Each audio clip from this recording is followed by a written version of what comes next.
EU came under fire in Syria on Wednesday while trying to enter the town of Douma.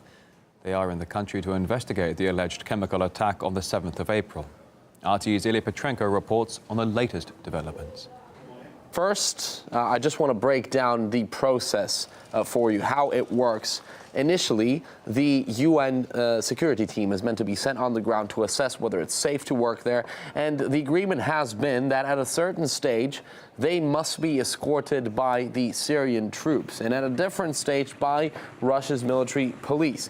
So the security staff, apparently, they were on this initial rehearsal trip, to put it this way, and according to an official statement by the OPCW, they came under small arms fire, and then also an explosive device was detonated, and that was the reason why they had to retreat and go back to Damascus. We understand from the statement from the Russian army that the exchange of fire happened when it was specifically the Syrian army in charge of providing security for that squad. On the 17th of April, while securing the UN reconnaissance mission in the city of Douma, a skirmish occurred between the Syrian security service and unknown figures. An officer from the Syrian security service was slightly wounded in an exchange of fire. Previously, Washington and London were pointing the finger at Russia and their ally Syria for what they called trying to hide facts and also hamper the mission of the chemical watchdog in Syria. A wider operation to conceal the facts of the attack is underway, supported by the Russians. Their whole goal in this is to try to cover up. Of course, it's not up to the UN and the OPCW to judge who this attack came from, but what it is worth asking is whether the Russians and the Syrians are genuinely helping them out on the ground.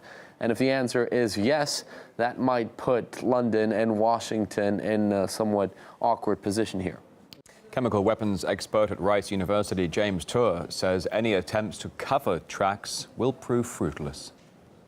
It'd be very hard to clean the area up from any trace of the residues of a nerve agent. I mean, this is, if it's properly dispersed by a nation-state attack on people, it's going to be all over on walls and buildings. And if it was a chlorine attack, the chlorine will be gone.